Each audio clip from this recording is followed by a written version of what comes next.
The first two episodes of Daredevil Born Again are out, and seriously, both episodes were absolutely amazing. If you haven't watched them yet, consider this a spoiler warning. But if you have, then let's talk about them. The series picks up right where Season 3 left off, with Nelson, Murdock, and Paige. After a long day at work, they head to Happy Joe's bar for a night out. They drink, chat, and enjoy themselves. Meanwhile, we see that a new vigilante named White Tiger has been fighting crime on the streets. As they sit together, Foggy is with Kristen, but then he gets a call. He steps outside to answer it. However, using his super hearing, Matt listens in on Foggy's conversation and discovers that Foggy has been hiding someone in his apartment, and that person is now in danger. The person in question is Benny, who tells Foggy that someone is coming upstairs to kill him. Matt and Karen rush outside, where Foggy explains the entire situation to them. Meanwhile, at his apartment, someone is preparing to break in. That's when we see a chilling moment. This mysterious person kills a fly with a paperclip. Instantly, we recognize who it is. The only person with that level of accuracy is Bullseye.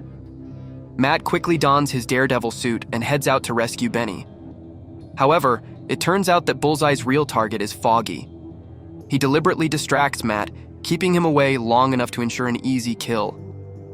Bullseye pulls out his rifle and shoots Foggy. Then, he throws a smoke grenade into Joe's bar, creating chaos and killing people inside. Just then, Matt arrives, and an intense fight between him and Bullseye begins. The fight between Daredevil and Bullseye continues, with Bullseye barely managing to escape onto the rooftop. But just as he thinks he's safe, Daredevil makes a dramatic entrance, swinging in, Spider-Man style, and starts beating Bullseye mercilessly.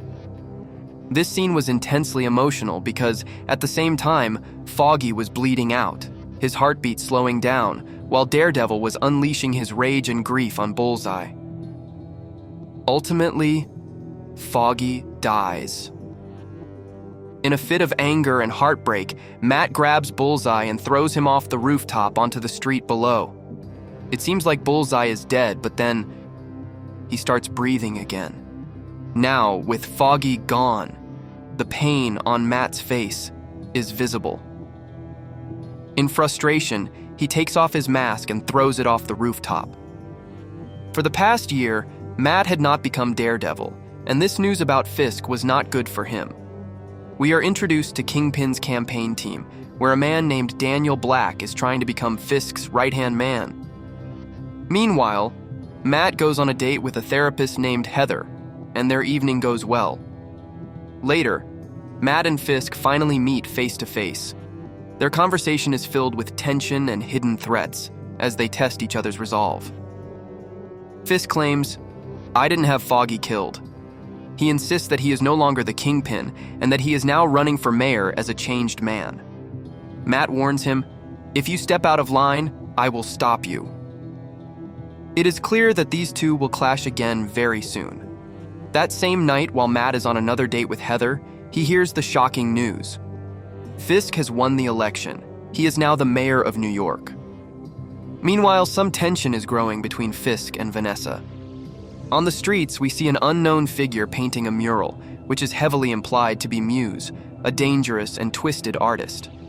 As Fisk gives his victory speech on TV, promising to make New York great again, we see a match cut to Muse's painting, revealing a chilling image. Two faces of Fisk, one as the smiling politician, the other as the ruthless Kingpin. Episode 2. A City Without Vigilantes. Fisk, now in power, declares, "This city doesn't need vigilantes." He openly criticizes Punisher, Daredevil, and Spider-Man, though he never directly names them. Instead, he mockingly refers to them in a sarcastic and dismissive way. We are then introduced to Hector Ayala, a man who witnesses two thugs attacking a poor guy in an alley.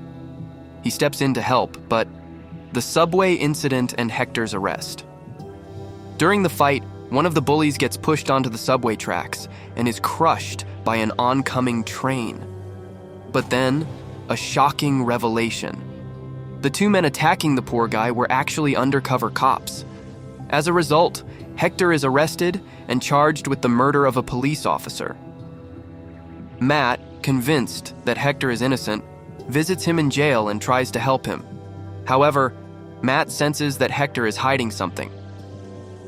Fisk's political strategy and the court case. Meanwhile, Mayor Fisk is trying to win the public's trust by fixing potholes and presenting himself as a man of the people. On the other hand, Matt and his legal team are fighting against the corrupt system to prove Hector's innocence. Despite their efforts, the court denies Hector's bail, making his situation even worse. We are introduced to Daniel Black, who is friends with Bibi Urich, the new head of Bibi Reports. Bibi interviews Kingpin, challenging him with tough questions. She tells him, "If you really want to control this city, you need the police on your side." She then asks him about his wife, Vanessa, but Fisk refuses to answer. Meanwhile, we see Heather, Matt's date and therapist, signing books at an event when she meets a suspicious man who wants to become her client. Unbeknownst to her, one of Fisk's agents, Buck, is watching her closely. Fisk then meets with the police chief, but the chief refuses to work with him and walks away without a word. At the same time, Cherry and Kirsten visit Hector's house to talk to his wife. Matt asks Cherry to dig deeper into Hector's past to uncover what he is hiding. While searching Hector's bedroom, Cherry discovers a white tiger costume and an amulet, confirming that Hector is the new white tiger. Cherry informs Matt about the white tiger suit. Matt visits Hector in prison and directly asks him, "You're White Tiger, aren't you? Why did you hide such important information from us?" Hector explains, "Crime in the city is rising. Daredevil is gone. The city needs a hero." Meanwhile, Wilson Fisk is having a Philly cheesesteak while meeting with the police chief. He casually tells the chief, "You're from Philadelphia, right? They're famous for their cheesesteaks. Try this one.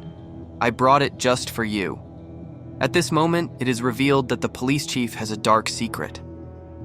Fisk blackmails him, forcing him to work for him. In a surprising twist, Wilson and Vanessa are attending therapy. And who is their therapist? Heather, the same woman Matt is dating. Matt tracks down a key witness who can prove Hector's innocence. However, before Matt can reach him, corrupt cops are about to kill the witness. Matt intervenes just in time and helps the witness escape. When the cops arrive, Matt is standing in the witness's place, ready to fight. One of the cops has a Punisher logo tattoo on his hand. The corrupt officers gang up on Matt, beating him brutally. Just when they are about to shoot him, Matt gets up, takes them down in a brutal fight, and knocks them out cold. At the end of the fight, Matt picks up his broken glasses from the ground and puts them on, a badass moment. Daredevil, Born Again, is shaping up to be an absolutely insane series. The first 2 episodes were intense, and the upcoming episodes promise even more action. Are you excited? Let me know your thoughts. And if you liked this breakdown, don't forget to like, comment, and subscribe for more amazing content.